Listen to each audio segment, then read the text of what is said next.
আফগানিস্তানের কাবুলে ন্যাটোর গাড়ি বহরে আত্মঘাতী বোমা হামলা, নিহত ৮, আহত ২২।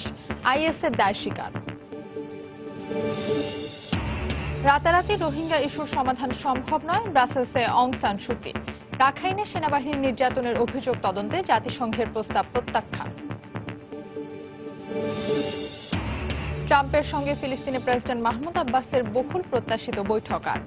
পশ্চিম তীর ও জেরুজালেমে ইসরায়েলি দখলদারিত্বের বিরুদ্ধে ইউনেস্কোয় প্রস্তাব পাস। এবং কোরীয় উপদ্বীপে পরমাণু যুদ্ধের উস্কানি দিচ্ছে যুক্তরাষ্ট্র, অভিযোগ উত্তর কোরিয়ার। পিয়ংইয়ং এর উপর কঠোর নিষেধাজ্ঞা আরোপে চীনের সঙ্গে সমঝোতার চেষ্টা ওয়াশিংটনের।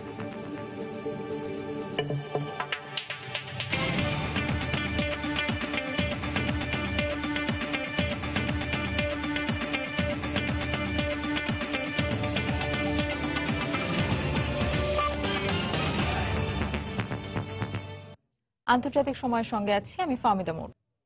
আফগানিস্তানের কাবুলে আত্মঘাতী বোমা হামলায় ৮ জন নিহত হয়েছেন, আহত হয়েছেন অন্তত ২০ জন। হামলার দায় স্বীকার করেছে আইএস। আহতদের মধ্যে কয়েকজনের অবস্থা আশঙ্কাজনক বলে জানায় গণমাধ্যম। জানায় বুধবার ভোরের দিকে ন্যাটো বাহিনীর গাড়িবহর লক্ষ্য করে হামলাটি চালানো হয়।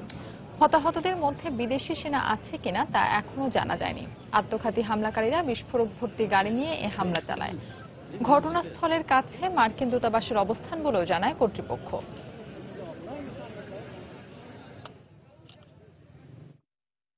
মিয়ানমারের রোহিঙ্গাদের উপর সেনা নির্যাতনের অভিযোগ খতিয়ে দেখতে দেশটিতে জাতিসংঘের তদন্ত দল পাঠানোর প্রস্তাবের বিরোধিতা করেছেন ক্ষমতাসীন এনএলডি নেতা ও মিয়ানমারের স্টেট কাউন্সিলর অং সান সুচি। একই সঙ্গে রোহিঙ্গা ইস্যুর মতো সমস্যা সমাধানে আরও সময় প্রয়োজন বলেও জানান তিনি। ব্রাসেলসে ইউরোপীয় ইউনিয়নের পররাষ্ট্র বিষয়ক প্রধান ফেদেরিকা মোঘেরিনির সঙ্গে বৈঠক শেষে সংবাদ সম্মেলনে একথা বলেন সুচি। গত মাসে বিবিসিকে দেয়া এক সাক্ষাৎকারে প্রথমবারের মতো রাখাইন রাজ্যে জাতিগত নিধনের অভিযোগের বিষয়ে কথা বলেন মিয়ানমারের ক্ষমতাসীন এনএলডি নেতা ও দেশটির পররাষ্ট্রমন্ত্রী অং সান সুচি। অভিযোগ সরাসরি অস্বীকার করে তিনি ছোট একটি সমস্যাকে বড় করে দেখানোর জন্যই জাতিগত নির্মূলের অভিযোগ আনা হয়েছে বলে দাবি করেন। এর প্রায় এক মাস পর মঙ্গলবার ব্রাসেলসে ইউরোপীয় ইউনিয়নের প্রতিনিধিদের সঙ্গে বৈঠকে আবারও উঠে আসে রোহিঙ্গা সংকট প্রসঙ্গ। বৈঠক শেষে ইইউ এর পররাষ্ট্র বিষয়ক প্রধান ফেদেরিকা মোঘেরিনির সঙ্গে এক যৌথ সংবাদ সম্মেলনে রাখাইনে জাতিগত নির্মূলের অভিযোগ তদন্তে দেশটিতে জাতিসংঘের তদন্ত দল পাঠানোর বিষয়ে নিজের আপত্তির কথা তুলে ধরেন অং সান সুচি। তিনি বলেন, রোহিঙ্গা সমস্যাটি দীর্ঘদিনের। 18 শতক থেকেই তার দেশ এ সমস্যা মোকাবিলা করছে। রাতারাতি এর সমাধান সম্ভব নয় বলেও জানান তিনি। একটি নির্বাচন কখনোই একটি দেশের মানসিকতা, বদ্ধমূল বিশ্বাস রাতারাতি পরিবর্তন করতে পারে না। নির্বাচন একটি নতুন প্রশাসনকে ক্ষমতায় আনে সত্য, কিন্তু দেশের জনগণকে সঙ্গে নিয়ে কিছু করতে হলে দীর্ঘদিন ধরে কঠোর পরিশ্রম করতে হবে। আপনি যদি গণতন্ত্রকে বিশ্বাস করেন, তবে কখনোই আপনি আপনার জনগণের ওপর কিছু চাপিয়ে দিতে পারবেন না। তাদের সমর্থন আদায়ের জন্য আপনাকে সবসময় চেষ্টা করে যেতে হবে। 50 বছরের সামরিক শাসন শেষে একটি দেশে রোহিঙ্গা ইস্যুর মতো স্পর্শকাতর এবং দীর্ঘমেয়াদী সমস্যা সমাধানে আরো সময় প্রয়োজন বলেও সংবাদ সম্মেলনে জানান সুচি। আদালতে প্রমাণের আগেই কেবল অনুমানের ভিত্তিতে একটি দেশের সেনাবাহিনীর বিরুদ্ধে হত্যা, ধর্ষণের মতো অভিযোগ আনা উচিত নয় বলেও মন্তব্য করেন তিনি। অন্যদিকে জাতিসংঘ মানবাধিকার কাউন্সিলে পাশ হওয়া প্রস্তাব রোহিঙ্গা নির্যাতনের অভিযোগের বিষয়ে সব ধরনের অনিশ্চয়তা দূর করবে বলে সংবাদ সম্মেলনে আশাবাদ ব্যক্ত করেন ইইউ পররাষ্ট্র বিষয়ক প্রধান ফেদেরিকা মোঘেরিনি। গত বছরের অক্টোবরে মিয়ানমারের রাখাইন রাজ্যে সেনা অভিযানের নামে রোহিঙ্গা নির্যাতনের অভিযোগ ওঠে। এতে সহিংসতায় শতাধিক মানুষের মৃত্যু ও শরণার্থী হয় 70,000-এরও বেশি মানুষ। পরবর্তীতে রোহিঙ্গা নির্যাতনের ওই অভিযোগ তদন্তে সেখানে অনুসন্ধান কমিটি পাঠানোর বিষয়ে জাতিসংঘে একটি প্রস্তাব পাশ হলে প্রথম থেকেই তার বিরোধিতা করে আসছে ক্ষমতাসীন এনএলডি সরকার। অন্যয় কর্মকার, সময় সংবাদ। আন্তর্জাতিক সময়ে আরো দেখবেন, ট্রাম্প পুতিন ফোনালাপ, সিরিয়ায় যুদ্ধবিরতি কার্যকরে একসাথে কাজ করতে ঐক্যমত্য। হাসাকা প্রদেশে আশ্রয় শিবিরে আইএস এর হামলায় নিহত 32।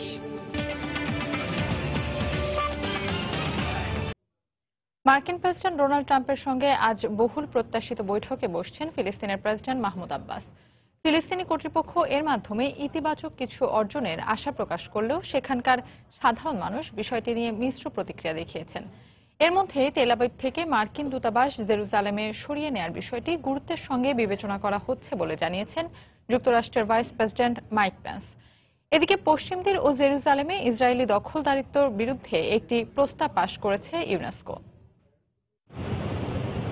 মঙ্গলবার প্যারিসে ইউনেস্কোর সদর দফতরে ইসরায়েলের ভূমি দখলের সমালোচনা করে মিশর, লেবানন, কাতার সহ কয়েকটি দেশের আনা প্রস্তাবের ওপর ভোটাভুটি হয়। যুক্তরাষ্ট্র, জার্মানি, ইতালি সহ 10টি দেশ এর বিপক্ষে অবস্থান নিলেও 22টি দেশ এর পক্ষে ভোট দেয়। 58 সদস্য বিশিষ্ট এ সংস্থার 23 দেশের প্রতিনিধি ভোট দেয়া থেকে বিরত থাকে এবং অনুপস্থিত ছিলেন 3টি দেশের প্রতিনিধি।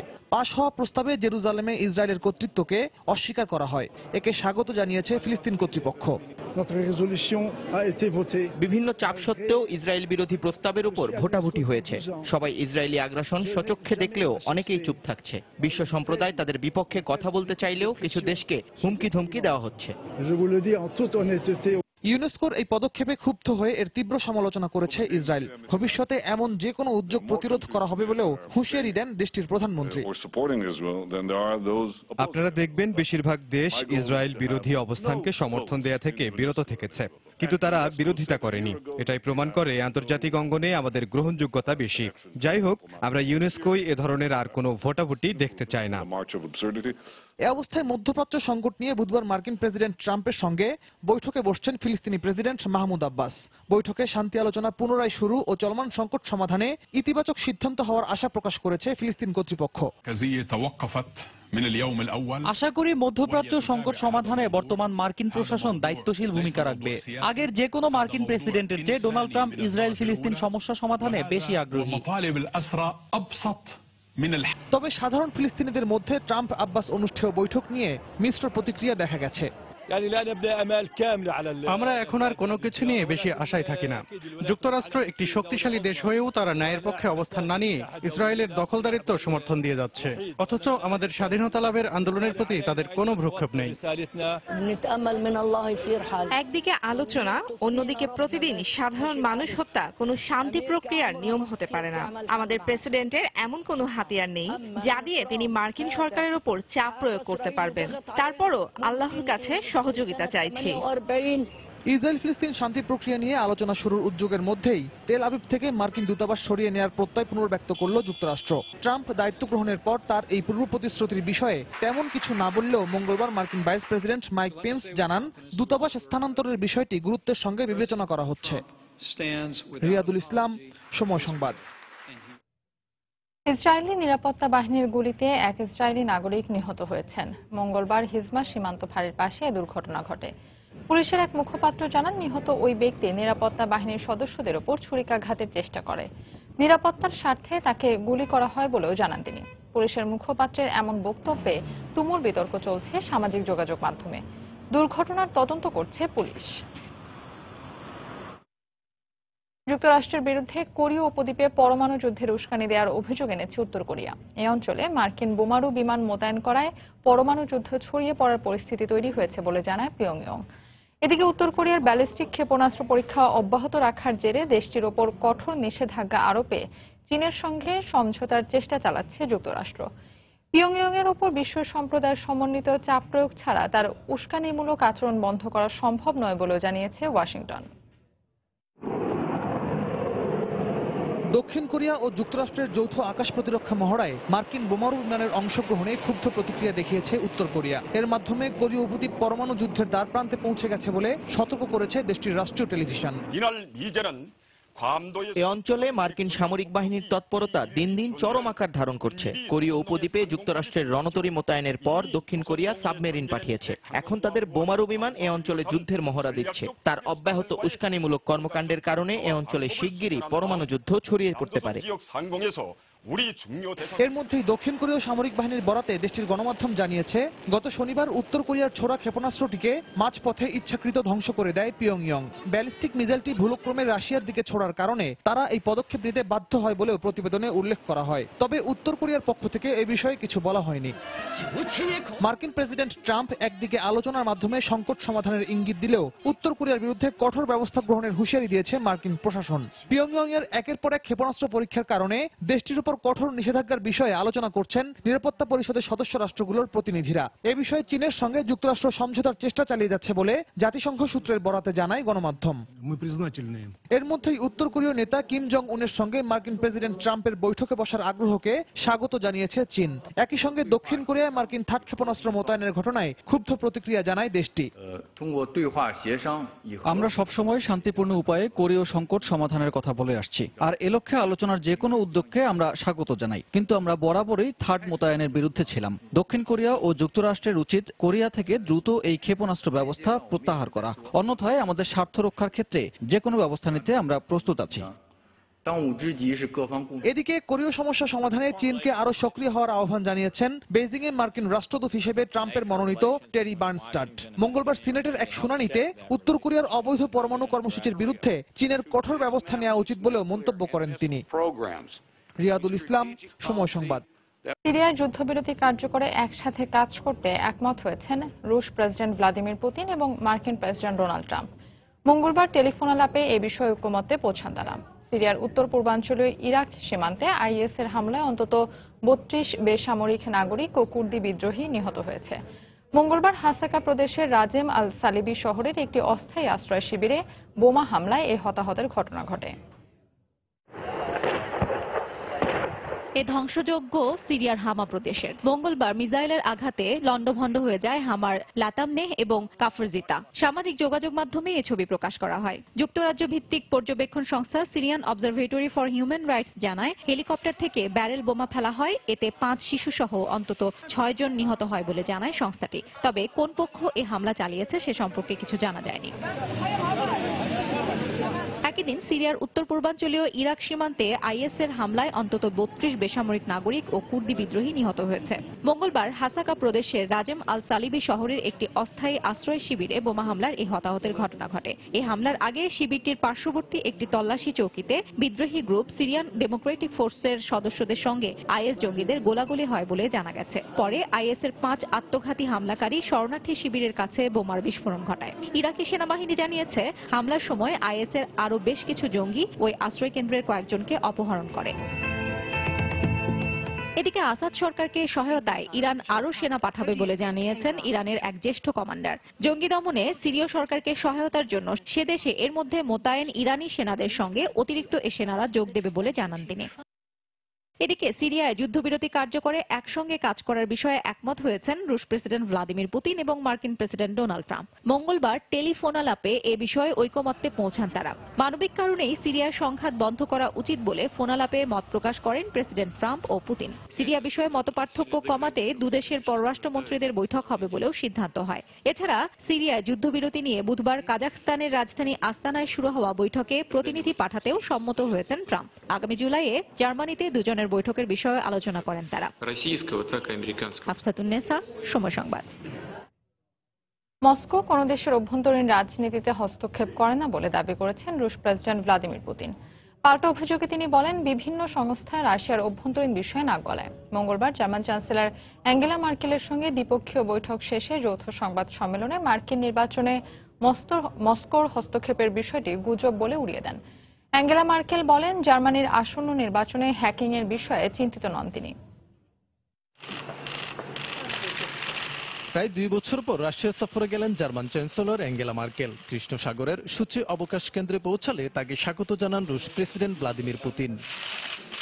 পুতিন মার্কেল বৈঠকে সিরিয়া ইউক্রেন ছাড়াও সন্ত্রাসবাদ মোকাবিলা এবং দুদেশের সম্পর্ক উন্নয়নে গুরুত্বপূর্ণ আলোচনা হয়েছে বলে জানায় গণমাধ্যম। পরে সংবাদ সম্মেলনে বিভিন্ন প্রশ্নের উত্তর দেন দুই দেশের রাষ্ট্রপ্রধান। এই সময় জার্মান সাংবাদিক আসন্ন জার্মানি নির্বাচনে মস্কোর হস্তক্ষেপের বিষয়ে জানতে চাইলে বিষয়টি উড়িয়ে দেন পুতিন। যুক্তরাষ্ট্রের যে বিষয়টি নিয়ে আপনি কথা বলেছেন তা একেবারেই ভিত্তিহীন। এটা একটা গুজব। মার্কিন রাজনীতিতে দ্বন্দ্ব তৈরি করতেই এই গুজব ছড়ানো হয়েছে। আমরা কারো অভ্যন্তরীণ রাজনীতিতে হস্তক্ষেপ করি না, বরং আমাদের বিষয়ে বিভিন্ন সংস্থা সরাসরি হস্তক্ষেপ করে। সাইবার হামলা একটা বৈশ্বিক চ্যালেঞ্জ। আমি আশা করছি জার্মানির নির্বাচন নির্বিঘ্নে ও শান্তিপূর্ণ হবে। বৈরী পরিস্থিতি মোকাবেলায় আমরা প্রস্তুত আছি।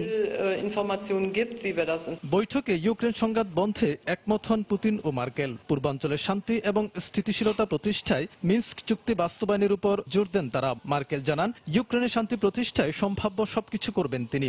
nicht zu den ängstlichen Menschen gehöre. ইউক্রেনের শান্তি প্রতিষ্ঠায় জার্মান সবকিছু করতে প্রস্তুত। একই সঙ্গে ক্ষতিগ্রস্ত মানুষকে সহায়তা দিতেও আমরা প্রস্তুত। ইউক্রেনের সংঘাতপূর্ণ এলাকাগুলোতে নিরাপদ অঞ্চল গড়ে তুলতে হবে। Informationen gibt, wie wir das тщательного и всестороннего расследования. আমি চ্যান্সেলরের সঙ্গে একমত। পূর্বের পরিকল্পনা বাস্তবায়ন এবং তার ফলাফল ছাড়া নতুন কোনো পরিকল্পনা করা যায় না। মিনস্ক চুক্তি বাস্তবায়নের বিকল্প নেই। Химического оружия, виновных.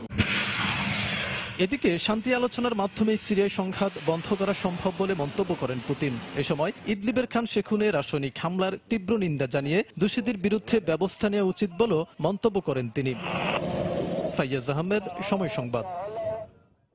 মার্কিন প্রেসিডেন্ট ডোনাল্ড ট্রাম্পের পররাষ্ট্রনীতির কঠোর সমালোচনা করেছেন সাবেক মার্কিন পররাষ্ট্রমন্ত্রী হিলারি ক্লিন্টন। একই সঙ্গে মার্কিন প্রেসিডেন্ট নির্বাচনে রুশ হস্তক্ষেপে কারা প্রকৃত অর্থে লাভবান হয়েছে সে বিষয়েও প্রশ্ন তোলেন তিনি।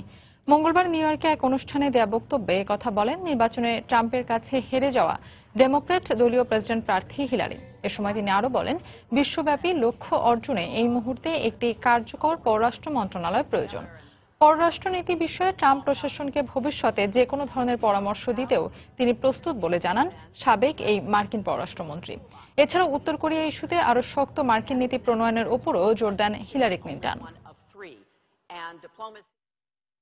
ফিলিপিন্সের প্রেসিডেন্ট রদ্রিগো দুতার্তের বিতর্কিত মাদক বিরোধী অভিযানকে উত্তম কাজ বলে অভিহিত করেছেন মার্কিন president Donald Trump. Trump Duterte ফোনালাপের পর মঙ্গলবার দুতার্তের মুখপাত্র কথা জানান। ফিলিপিন্সে চলমান মাদক বিরোধী অভিযানে এ পর্যন্ত সহস্রাধিক মানুষ নিহত হয়েছেন। বিষয়টি নিয়ে উদ্বেগ জানিয়ে আসছে আন্তর্জাতিক মানবাধিকার সংস্থাগুলো। এ অভিযানের মাধ্যমে দুতার্তে তার বিরোধীদের হত্যা করেছে বলেও দেশটির সাবেক এক নিরাপত্তা কর্মী অভিযোগ তুলেছেন। Michael had occasionally smoked shabu and had been warned. আন্তর্জাতিক সময় আরো যা দেখবেন, আইসক্রিম ও ফলের টেপ্রিকা দিয়ে সাজানো ক্যালিফোর্নিয়ার এক অভিনব জাদুঘর। মিউজিয়াম অফ আইসক্রিম নামে ব্যতিক্রমী এই জাদুঘর দর্শনার্থীদের কাছে বেশ জনপ্রিয়।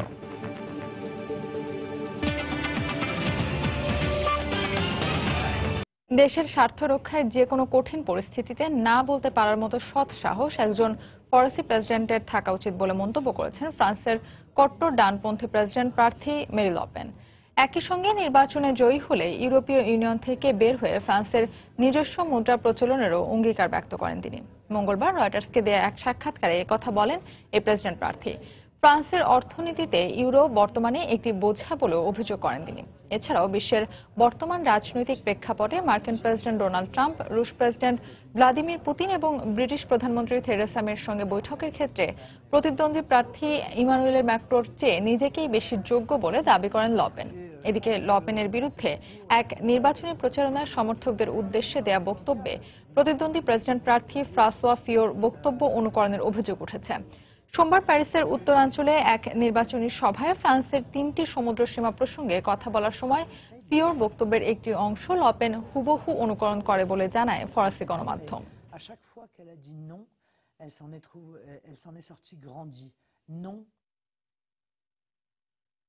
ভেনেজুয়েলার প্রেসিডেন্ট নিকোলাস মাদুরোর নতুন সংবিধান প্রণয়নের ঘোষণার তীব্র নিন্দা জানিয়েছে বিরোধী দল এবং দক্ষিণ আমেরিকার বিভিন্ন দেশ। এপ্রিল জুড়ে মাদুরোর পদত্যাগ ও নির্বাচনের দাবিতে বিক্ষোভ করেছে দেশটির সাধারণ মানুষ। চলমান আন্দোলনে 28 বিক্ষোভকারী নিহত হয় বলে জানায় গণমাধ্যম। প্রেসিডেন্ট পদ থেকে পদত্যাগ এবং নির্বাচনের দাবিকে অগ্রাহ্য করে সোমবার নতুন করে সংবিধান প্রণয়নের সিদ্ধান্ত নেন মাদুরো। প্রেসিডেন্টের এমন সিদ্ধান্তকে ক্ষমতা কক্ষিগত এবং চিরস্থায়ী করার কৌশল বলে আখ্যায়িত করেছে ব্রাজিল ও যুক্তরাষ্ট্র। এদিকে ধারাবাহিকভাবে এই সিদ্ধান্তের প্রতিবাদ করে যাচ্ছে বিরোধী দলগুলো। তুরস্কে আটক গণমাধ্যম কর্মীদের মুক্তির দাবিতে 2.5 লাখ মানুষ একটি পিটিশনে স্বাক্ষর করেছেন। যুক্তরাজ্য ভিত্তিক এনজিও অ্যামনেস্টি ইন্টারন্যাশনাল এ তথ্য জানিয়েছে। স্বাক্ষরকারীদের মধ্যে সাংবাদিক, কার্টুনিস্ট এবং বিশ্বখ্যাত শিল্পীরা রয়েছেন। একই সঙ্গে মত প্রকাশের স্বাধীনতা ফিরিয়ে দিতে আঙ্কারার প্রতি আহ্বান জানান তারা। স্বাক্ষর সংগ্রহ অভিযান ফ্রি তুর্কি মিডিয়া ক্যাম্পেইন শুরু হয়েছিল ফেব্রুয়ারিতে। 2016 সালের জুলাইতে দেশটিতে ব্যর্থ সামরিক অভ্যুত্থানের পর শত শত গণমাধ্যম কর্মীকে আটক করে তুর্কি সরকার। তাদের বিরুদ্ধে কোনো অভিযোগ ছাড়াই দিনের পর দিন জেলে আটক রাখা হচ্ছে বলে অভিযোগ উঠেছে। ইরাকের পশ্চিম মসুলে আইএস এর বিরুদ্ধে অগ্রাভিযান অব্যাহত রেখেছে সরকারি বাহিনী। পশ্চিম মসুল আইএস এর নিয়ন্ত্রণ মুক্ত করতে সর্বোচ্চ 3 সপ্তাহ লাগবে বলে জানিয়েছেন ইরাকের সেনাবাহিনী প্রধান। রাষ্ট্রীয় পত্রিকা আল সাবাহ সেনাপ্রধানের উদ্ধৃতি দিয়ে এ খবর প্রকাশ করে। মঙ্গলবার পশ্চিম মসুলের আল নুরি মসজিদের কাছে আইএসের বিরুদ্ধে তীব্র লড়াই চালায় ইরাকি বিশেষ বাহিনী এবং ইরাকি পুলিশ। ওল্ড সিটিতে ওই মসজিদের আশপাশে লড়াইয়ের কারণে বহু মানুষ নিজেদের বাড়িতে আটকা পড়েছেন। অনেকে আবার ঘরবাড়ি ছেড়ে নিরাপদ আশ্রয়ের সন্ধানে পালাচ্ছেন। তারা জানান ওই এলাকায় গোলাগুলির শব্দ থামছেই না। পশ্চিম মসুল গত অক্টোবর থেকে শুরু হওয়া আইএস বিরোধী অভিযানে বেশিরভাগ এলাকার নিয়ন্ত্রণ হারিয়েছে আইএস। লুইজিয়ানায় 2 শ্বেতাঙ্গ পুলিশের গুলিতে কৃষ্ণাঙ্গ নিহতের ঘটনায় চার্জ গঠন করা হবে না বলে সিদ্ধান্ত নিয়েছে যুক্তরাষ্ট্রের বিচার বিভাগ। মঙ্গলবার এই সিদ্ধান্তের খবর মার্কিন গণমাধ্যমে প্রকাশ পায়। তবে এই সিদ্ধান্তের বিষয়ে নিহত এলটনের পরিবারের কোনো বক্তব্য এখনো পাওয়া যায়নি। এই ঘটনার ভিডিও ফুটেজে স্পষ্ট দেখা যায় এলটন স্টার্লিং নামের ওই কৃষ্ণাঙ্গকে পুলিশ কর্মকর্তারা ধরে গুলি চালায়, যে ঘটনায় বিক্ষোভে ফুঁসে ওঠে পুরো বাটন রক। মঙ্গলবার রাতে পুলিশ সদর দপ্তরের সামনে ছোট আকারে শোক সমাবেশ হয়। হত্যাকারী 2 পুলিশের বিরুদ্ধে কোনো চার্জ গঠন না করার এই সিদ্ধান্ত বিচার বিভাগের নতুন অ্যাটর্নি জেনারেল জেফ সেশনসের অধীনে হলো।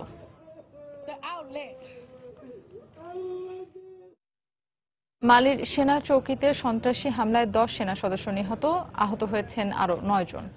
মঙ্গলবার দেশটির পশ্চিমাঞ্চলে সেনা চৌকিতে সন্ত্রাসীরা সশস্ত্র এই হামলা চালায়। এর জন্য বিচ্ছিন্নবাদীদের দায়ী করা হলেও এখনো পর্যন্ত কেউ দায় স্বীকার করেনি।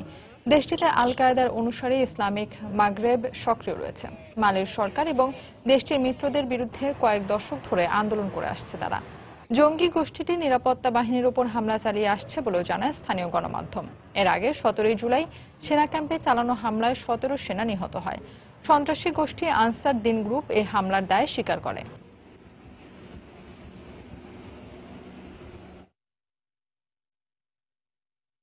চীনের দক্ষিণাঞ্চলের গাওজু প্রদেশে নির্মাণাধীন সুড়ঙ্গ পথ ধসে 12 জন নিহত হয়েছেন, আহত হয়েছেন আরো 12 জন। বুধবার সকালে এ দুর্ঘটনা ঘটে। স্থানীয় গণমাধ্যম জানায় উচ্চগতি সম্পন্ন রেল চলাচলের জন্য সুড়ঙ্গ তৈরি করা হচ্ছিল। প্রাথমিকভাবে ধারণা করা হচ্ছে কোনো কিছুর বিস্ফোরণের কারণে সুড়ঙ্গটি ধসে পড়ে। হতাহতদের সবাই নির্মাণ শ্রমিক। দুর্ঘটনার পরপরই নিরাপত্তা বাহিনীর উদ্ধার তৎপরতা শুরু করে।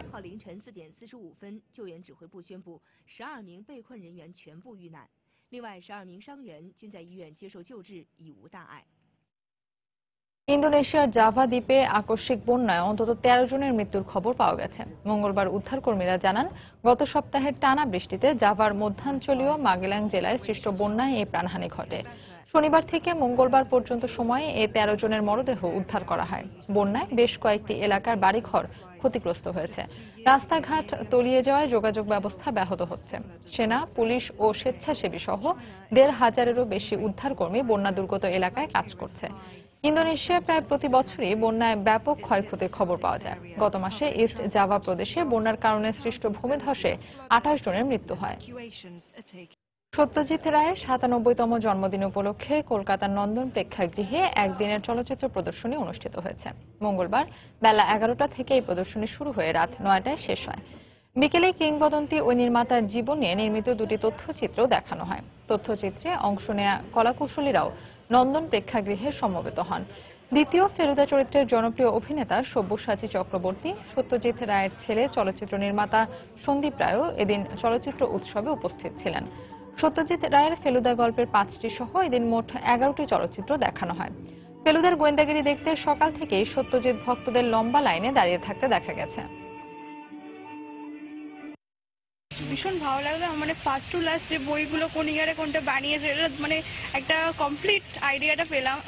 অ্যাকচুয়ালি খুব মোটিভেট করে, মানে যারা দেখেনি বা কোনোভাবে টাইম পায়নি বা সেইভাবে ইচ্ছেটা জাগেনি যে ওনার সম্পর্কে জানি, তো এইসবগুলো অ্যাটেন্ড করলে সেটা যে হ্যাঁ এবার দেখতে হবে বা সবটা জানতে হবে।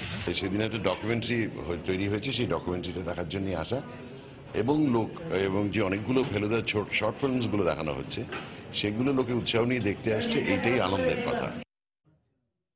পশ্চিমবঙ্গে বাংলাদেশি লেখকদের বই আরও জনপ্রিয় করতে ও পাঠকদের হাতে তুলে দিতে 2 বাংলার যৌথ উদ্যোগে কলকাতায় এক সেমিনার অনুষ্ঠিত হয়েছে।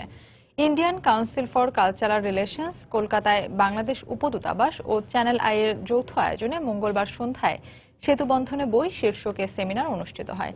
রবীন্দ্র ভারতীর সাবেক উপাচার্য ডক্টর অধ্যাপক পবিত্র সরকার, সাহিত্যিক ইমদাদুল হক মিলন, লেখক ফরিদুর রেজা সাগর, অভিনেতা আফজাল হোসেন, শিশু সাহিত্যিক আমিরুল ইসলাম, আহমদ মাজহার সহ বাংলাদেশ উপদূতাবাসের কর্মকর্তারা সেমিনারে বক্তব্য রাখেন।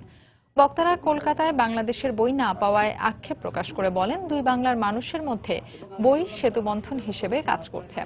তাই বইয়ের আদান প্রদান আরো সহজ হওয়া প্রয়োজন বলে মনে করেন তারা।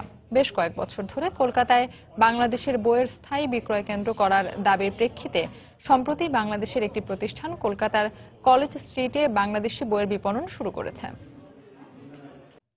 আফ্রিকার উত্তর পূর্ব কোণের দেশ ইথিওপিয়া। প্রাকৃতিকগতভাবেই দেশটির বেশিরভাগ অঞ্চল অনুর্বর। ভূপ্রাকৃতিক নানা জটিলতার কারণে ইথিওপিয়ার ড্যানাকিল মরুভূমির কিছু অংশে ভৌগোলিক অবতলের সৃষ্টি হয়েছে।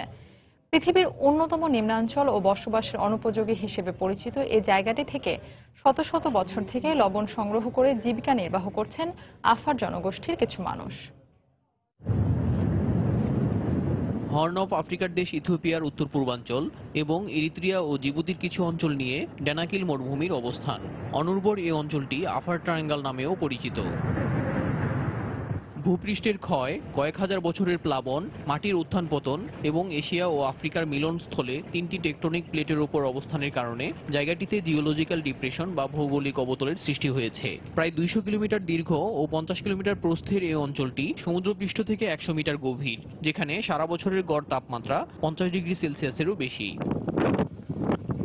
পৃথিবীর অন্যতম উত্তপ্ত, শুষ্ক ও নিম্নাঞ্চল হিসেবে পরিচিত ড্যানাকিলকে বসবাসের অনুপযোগী জায়গাগুলোর একটি মনে করা হয়। ভূতাত্ত্বিকেরা বলছেন, কয়েক লাখ বছর আগে এই অঞ্চলে লোহিত সাগরের অবস্থান ছিল। কালের বিবর্তনে লোহিত সাগর সংকুচিত আর এটি বিরান ভূমিতে পরিণত হয়। মানুষের বসবাসের বৈরী কিছু প্রাকৃতিক বৈশিষ্ট্যের কারণে এখানে স্থায়ী বসতি নেই। সালফার ও অন্যান্য খনিজে ভরা এই মরুভূমির কিছু অংশে বালির বদলে ভূপৃষ্ঠের উপরিভাগে জমে আছে লবণের আস্তরণ, যা আশপাশের দরিদ্র মানুষের জীবিকা তৈরি করেছে। হোয়াইট গোল্ড নামে পরিচিতি পাওয়া খনিতে প্রতিদিন 10 থেকে 12 ঘন্টা পরিশ্রম করে $7 মতো আয় করেন এই লবণ শ্রমিকেরা। এটি খুবই কঠিন কাজ। আমি প্রতিদিন সকাল 6টায় কাজ শুরু করি। যা আয় হয় তা দিয়ে পরিবারের ভরণ পোষণই হয় না। উট কেনার সামর্থ্য না থাকায় লবণ তোলার কাজ করি।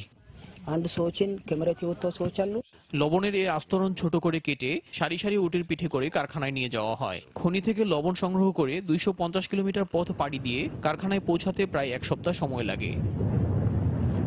ইথিওপিয়ার আফার জনগোষ্ঠীর লবণ সংগ্রহের এই জীবিকা প্রায় 2000 বছরের পুরনো বলে জানা গেছে। দেলোয়ার হোসেন, সময় সংবাদ। যুক্তরাষ্ট্রের ক্যালিফোর্নিয়ার লস অ্যাঞ্জেলসে খোলা হয়েছে একটি অভিনব জাদুঘর। এই জাদুঘরে রাখা হয়নি বিশেষ কোনো ভাস্কর্য, চিত্রকর্ম কিংবা নথি। এসবের পরিবর্তে এখানে প্রদর্শন করা হয়েছে বিভিন্ন ধরনের আইসক্রিম ও ফলের রেপ্লিকা। মিউজিয়াম অফ আইসক্রিম নামে ব্যতিক্রমী এই জাদুঘর এরই মধ্যে বেশ জনপ্রিয় হয়ে উঠেছে। চারপাশের দেয়ালে উপচে পড়ছে নানা প্রকারের আইসক্রিম। এই দৃশ্য যে কাউকে স্মরণ করিয়ে দেবে শৈশবে গরমের দিনে আইসক্রিম খাওয়ার স্মৃতি। লস অ্যাঞ্জেলেসের মিউজিয়াম অফ আইসক্রিমে দেখা গেল এমনই দারুণ দৃশ্য। ব্যাপারটি খুবই মিষ্টি। এমন একটি জাদুঘর হতে পারে আমার কোনো ধারণাই ছিল না। চারপাশে চকলেট, আইসক্রিম দিয়ে দারুণ সব শিল্পকর্ম ফুটিয়ে তোলা হয়েছে। এখানে কেবল প্রদর্শন নয়, জাদুঘরে আসা দর্শনার্থীদের জন্য রয়েছে নানা ধরনের আইসক্রিমের স্বাদ নেয়ারও সুব্যবস্থা। জাদুঘর বলতে আমরা যা বুঝি এটি তা থেকে আলাদা। এখানে যারা আসবে তারা আইসক্রিমের রেপ্লিকা দেখার পাশাপাশি বিভিন্ন স্বাদের আইসক্রিম খেতেও পারবে। এছাড়া এখানে আসা দর্শনার্থীদের ছবি তুলে বিভিন্ন সামাজিক মাধ্যমে ছড়িয়ে দেওয়ার ব্যাপারেও আমরা উৎসাহ দিচ্ছি। জাদুঘরের ভেতরে রয়েছে চকলেটের বিস্ময়কর সুইমিং পুল। এই সুইমিং পুল তৈরি করা হয়েছে 10 কোটি চকলেট দিয়ে। এটা সত্যি খুব মজার। জাদুঘরের প্রদর্শনী উপভোগ করা এবং সারাদিন আইসক্রিম খাওয়া অনেক মজা। এটা দারুণ। আমরা সুইমিং পুলে নামছি কিন্তু ভিজে যাচ্ছি না। জাদুঘরের অন্য একটি কক্ষে ঝুলিয়ে রাখা হয়েছে 10,000 কলার রেপ্লিকা, যেখানে গেলে একে কোনো রঙিন জঙ্গলই মনে হবে। জনপ্রিয় হয়ে ওঠা মিউজিয়াম অফ আইসক্রিমে প্রবেশ করতে দর্শনার্থীদের গুনতে হয় $29। আর এই জাদুঘরটি লস অ্যাঞ্জেলেসে খোলা থাকবে জুলাই মাস পর্যন্ত। জাদুঘরের উদ্যোক্তার প্রত্যাশা 2018 সালের মধ্যে যুক্তরাষ্ট্রের অন্য শহরের পাশাপাশি বিশ্বের বিভিন্ন দেশে মিউজিয়াম অফ আইসক্রিম খুলবেন তিনি। শিরিন আক্তার, সময় সংবাদ। বিয়ে মানুষের জীবনের একটি গুরুত্বপূর্ণ অধ্যায়। নিজের বিয়ের আনুষ্ঠানিকতা নিয়ে তাই অধিকাংশ মানুষের মনে থাকে নানা রকম ভাবনা। এবার চীনের দক্ষিণ পশ্চিমাঞ্চলে হয়ে গেল এক ভিন্নধর্মী গণবিয়ে। 16 দম্পতি বিয়ে করেছেন হট এয়ার বেলুনে চড়ে।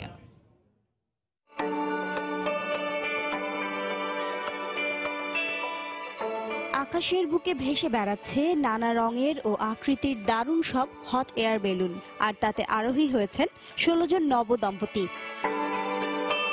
এই বেলুনে চড়েই ধরণী ও স্বর্গকে সাক্ষী রেখে বিবাহ বন্ধনে আবদ্ধ হয়েছেন তারা।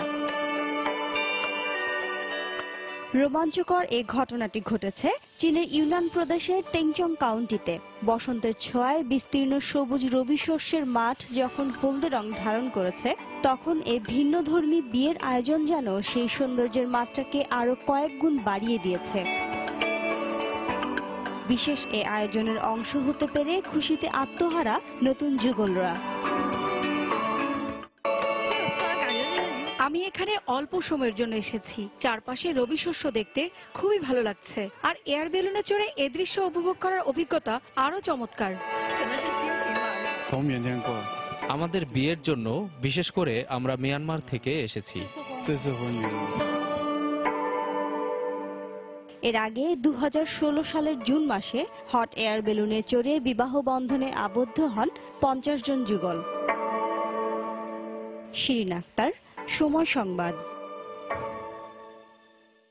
আন্তর্জাতিক সময়ের শীর্ষ সংবাদ জানিয়ে দিচ্ছি আরেকবার। আফগানিস্তানের কাবুলে ন্যাটোর গাড়িবহরে আত্মঘাতী বোমা হামলা, নিহত 8, আহত 22। আইএস এর দায় স্বীকার। রাতারাতি রোহিঙ্গা ইস্যুর সমাধান সম্ভব নয়, ব্রাসেলসে অং সান সুচি। রাখাইনের সেনাবাহিনীর নির্যাতনের অভিযোগ তদন্তে জাতিসংঘের প্রস্তাব প্রত্যাখ্যান। ট্রাম্পের সঙ্গে ফিলিস্তিনি প্রেসিডেন্ট মাহমুদ আব্বাসের বহুল প্রত্যাশিত বৈঠক আজ। পশ্চিম তীর ও জেরুজালেমে ইসরায়েলি দখলদারিত্বের বিরুদ্ধে ইউনেস্কোতে প্রস্তাব পাস। এবং কোরীয় উপদ্বীপে পরমাণু যুদ্ধের উস্কানি দিচ্ছে যুক্তরাষ্ট্র, অভিযোগ উত্তর কোরিয়ার। পিয়ংইয়ং এর ওপর কঠোর নিষেধাজ্ঞা আরোপে চীনের সঙ্গে সমঝোতার চেষ্টা ওয়াশিংটনের। এই ছিল আন্তর্জাতিক সময়। যে কোনো খবর পেতে ভিজিট করুন সময়নিউজ.tv। সঙ্গে থাকুন সময়।